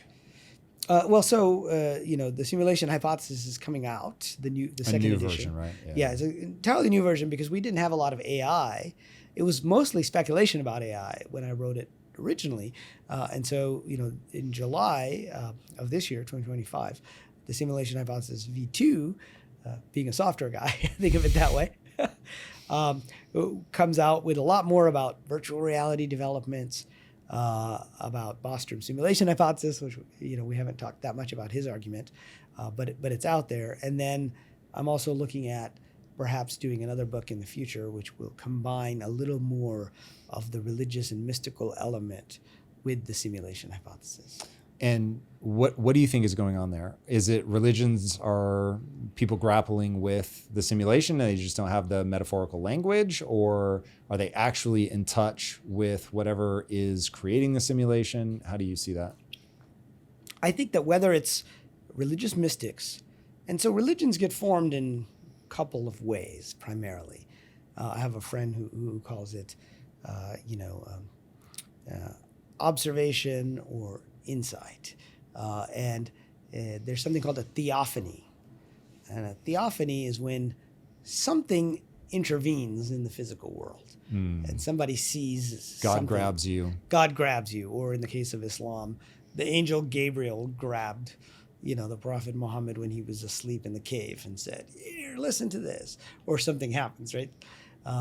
The other way is you have mystics and yogis who are out trying to find insights, whether it's the Buddha, meditating under the Bodhi tree, or you've got Milarepa, Tibet's most famous yogi. They're going through and trying to perceive what's out there, and if there's a part of them that maybe is outside the physical world. In either case, somehow there's an awareness that something from outside the physical world that we can't normally see or perceive is able to be acknowledged or understood. And now they have to explain that to people. So this Plato's cave again. So if you read the full allegory of the cave, not only does the guy break his chains, he leaves the cave. Everybody else is still in the cave looking at the shadows on the wall. What's the first thing that happens to him? He's blinded by light because there's the sun out there. So the first thing that happens is he can't really figure out what's going on. The second thing is he eventually, gets used to the light, explores the world outside and comes back in and tries to tell people, hey, there's a whole world out there. And you know what they do? The people in the cave, they say, no, that's ridiculous. There's no world out there. That is for sure what would happen. Exactly. And that is pretty much what happens often at the beginning of most religions, right? Whatever religious paradigm came before is the orthodoxy that, tends to prevail for a while the new one catches on. But so they use technological metaphors, the Buddha's wheel, which is the wheel of samsara or wandering, where you go through multiple lives. Now, they couldn't say back then, oh, it's like a video game and you're playing a character and then that character's life ends and then you choose another character, but you're at a higher skill level or a higher difficulty level. They didn't have that terminology. Or they couldn't talk about quantum mechanics. So that, they say things like, all that we are, we create with our thoughts. I mean, that's a description, but it's not a real description. I think today, as science and technology advances, we can come up with better descriptions that might describe what's actually going on there. Or they couldn't say it's a quantum computer in superposition. They can just say all possible paths have been explored. And so they use metaphors. And so my goal is, can we take the metaphors of old and using simulation theory? Some people say simulation theory is a religion for atheists, right? Because it provides them an out to say, okay, this world isn't the whole thing, that there's something else beyond this world, which is the basic principle of most religions. It's interesting. So I don't believe in God, but I never refer to myself as an atheist. And in no way does thinking of the simulation give me a religious experience. That's interesting. It just feels like you move the miracle somewhere else. Right. My relationship to that is there's clearly something that I don't understand. There's clearly whatever a first mover would be, whatever forever is, like I can't conceive of there was nothing and then instantly there is something. So, I mean, I am at a loss when I try to terminate at what created this. Why does anything exist? You can go to, oh, bro, it's just a simulation. But then you're like, yeah, but where's the array? Where is the server sitting? Is it in a rack somewhere? It's in the cloud, we like to say, right? So if it's in the cloud, if it's on a rack somewhere, then what's that world? So you're always going to find yourself left with, and what's bigger the questions. thing? Yeah. So I don't know. I stand in awe before the natural world or the simulation, however you want to think about it. And that sort of provides the reverence, I guess. But I wouldn't say that it does a stand-in. The simulation doesn't do a stand-in for religion for me. the unknown, the sense of awe of, wow, there's a thing I can't comprehend. But it doesn't have doctrine. It doesn't have ritual. And so those things can be very, very helpful. But honestly, I think because I grew up in a Judeo-Christian ethic, like I feel like, okay, I have grounded morals. I can articulate them. I just can't say that I believe them because God told me to. Right. And that makes sense. I think there's different ways to look at it. And again, it gets back to the NPC versus RPG versions. This is why I think I'm one of the few people that really try to delve into what it would mean if it was this kind of a simulation. What would it mean if it was that kind of a simulation? And, religion. Which do you hope it is? I hope that it's more of the RPG version. So you want to have a soul or a body or something that exists in the other plane just because it's more interesting, or what does that give you? I'd say it gives me a sense of meaning and purpose. Like we all want a sense of meaning and purpose. And that is also the point of because a lot of religion. You want to do the hard things here, learn, learn, and then take it back out. Right. And also do the things that I felt I was meant to do. And what does that mean? That's interesting. That's a strong one for you. Yeah, because I feel that I was meant to do certain things while I was here. Now, that meant to do... Why meant?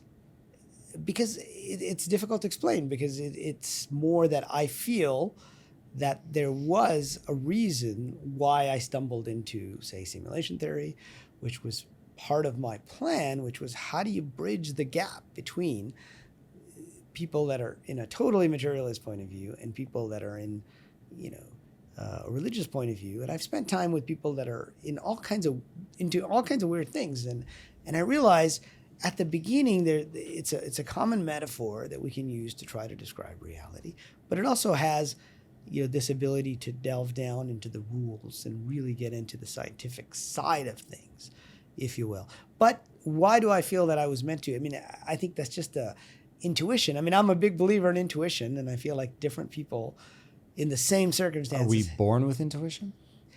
I think intuition could be thought of as another interpretation of quantum mechanics. So there are interpretations. As in we're picking up on what the rules are? No, but there are interpretations of quantum mechanics that say that there are multiple possible futures, and they're sending us back information about what would happen if we did this, what would happen if we did that. And the way that calculation comes back is as bodily intuition. Bodily intuition, hunches, sense of certainty, or sometimes it's just a visualization. Precognitive dreams. Okay, here's an area that science says, that's just random shit, right? So this actually happened to me as an entrepreneur. So one day, I'm working on my software startup, and one morning I have this weird dream about this competitor of ours that I hadn't thought about in a long time. And he used to compete with our product. This is way back. And I was like, that's odd. I mean, I've never had a dream with this guy in there. It's not like, one member of my family, somebody I'm in a relationship with. It was just, it's been over a year since I've even heard anything about this guy. And I've had zero dreams where this guy has appeared. I walk into the office and I get a call from IBM, which was our business partner at the time. Just like today, if you had an app in the App Store, you would have to be partnering with Apple or with Google or with Epic to be in their app stores. And he says, we're making a competitive product to your product. I just wanted to let you know because we're a partner of yours before it happens. And I said, well, IBM's a huge company. How come I've never heard of this product before? And he goes, do you remember that guy that used to be your competitor in the past? We bought his company about a year ago, and we're just going to announce the product they've been working on today. And I'm like, wait, I had the dream before I had the call, not after. So it wasn't a regurgitation of something that happened that day. Now, most dreams are not precognitive. Most dreams are not in any way that meaningful, depending on who you talk to. But the fact that this happened before shows me there's something weird going on with time here, that I got the message about this guy before I got the call. And again, getting back to the backpack example, if you didn't know there was something else going on, you would just assume that's weird, it's magic. But if you know that there is some information somewhere that you can access, then that wouldn't be such a weird thing to believe at that point. But also in what they call the transactional interpretation of quantum mechanics, the future is sending us information, and we're like, by observing, we're choosing not just the present, but we're also somehow pulling these in. And I believe this is, people talk about manifestation, visualizing yourself successful, doing all these things. I believe the basis of that is visualizing these different futures. And maybe there are certain futures that are easier for us to visualize because we were meant to learn lesson X or learn to have lesson Y. But it may just be that we run the simulation forward, and that's just us remembering that we ran the simulation forward in the present moment. So it's like a pre-visualization, if you will.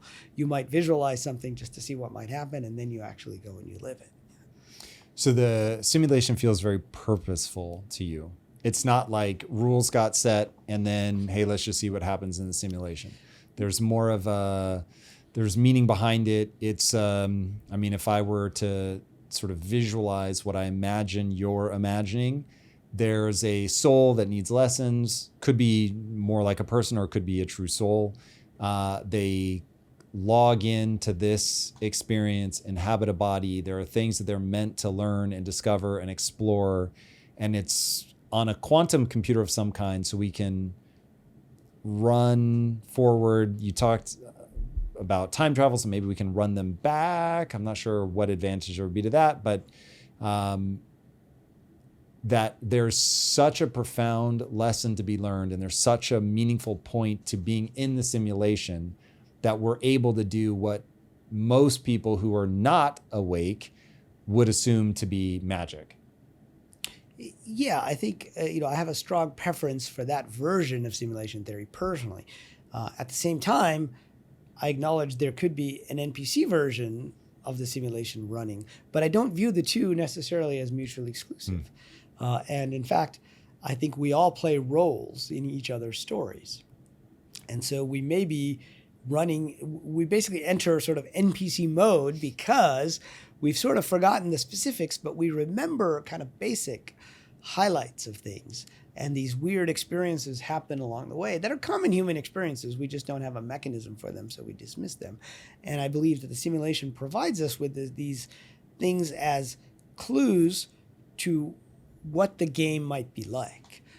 And that's what the glitches can often be. They can often get us to go in a certain direction or to try to achieve a certain thing or to try to not go a certain path. Because maybe we ran that path forward and said, what would happen if I did X? What would happen if I did Y? And they're very different, different sort of outcomes of the game, kind of like in the Choose Your Own Adventure books from long ago. Where, it says, turn to page 58 if you do this, turn to page 172 if you do that. There's still lines, kind of like, I know behind you and behind me, there's this sort of geometrical shapes. If you think of each of those as a particular point of the universe in time, and all the matter in the universe is arranged a certain way, and then each of the times, the lines go like this, it's like two branches, and you can explore the branches a little bit, and then as you play the game, you're actually defining your real path through the simulation. Which religion is most in tune with making the lessons of running the simulation accessible? Well, this is sort of why I like to look at the religious side of this as well. Is I don't believe that any one religion by itself has the entire truth. It's like the old story of the blind men and the elephant, right? Each of them are touching different parts of the elephant. One of them says it's like a snake, they're touching the trunk. One says it's like a house, they're touching the body. One says it's like, a slender thing like the tail. One says it's like a tree, they're touching the legs. And I feel like each of the mystical doctrines that are behind the religions, right? Because the religions are formalization for that culture in that point of time. And so they're going to speak not just in the language, but also in the culture of the time. And of course, each religion wants to say, okay, that we have to freeze it at this point in time, and that's it. Nobody can have those insights today. I mean, today people are taking DMT, they're coming up with their own insights, they're doing the same kinds of things that people did back then. So I don't think any one religion has a monopoly on it, but I believe that if you look at the commonalities behind religions, that's where simulation theory, I think, is effective. It becomes a connective thread for some of the principles behind each of these religions. So if you think of the principle of the here and the hereafter, okay, that is the basis of most religious thought, which is the physical world is not all there is. Then there's the ethical side, whether it's the 10 Commandments, whether it's the Golden Rule, whether it's karma in the Eastern traditions, or whether it's the Scroll of Deeds, where you have to look at your deeds in Judgment Day within the Islamic world, or going to heaven or hell within the Christian traditions. All of those, maybe are talking about some aspect of being inside a game and there being something outside of the game. But I don't believe any of them gets it right, because they have to put it in language and terminology for the people of the time. You don't think, though, like something like yogic breathing, which you were talking about before, which can create like very altered states of consciousness, meditative practices in general, whether yogic or not, you don't think that does anything extra to make this stuff accessible, whether it's the intuition you were talking about or...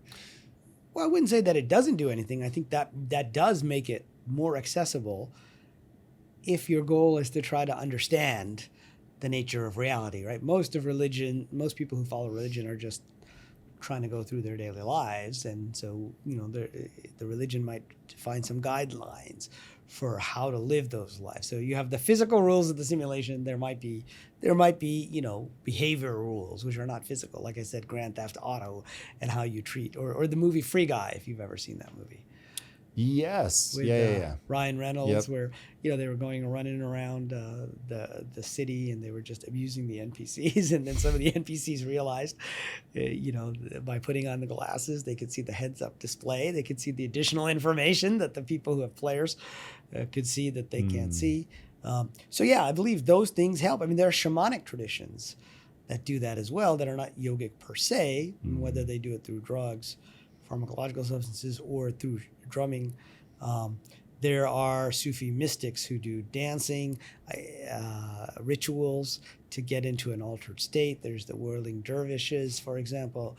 So I think you have the mystical tradition across different religions tends to try to understand more than just how to behave. They try to understand what's really going on behind the scenes. But I think most people are just playing the game the way they were meant to. Enjoying, and I put that in quotes because, clearly the world has a lot of suffering in it, right? And there's a lot of challenging parts to the game. Otherwise, the game would not be any fun.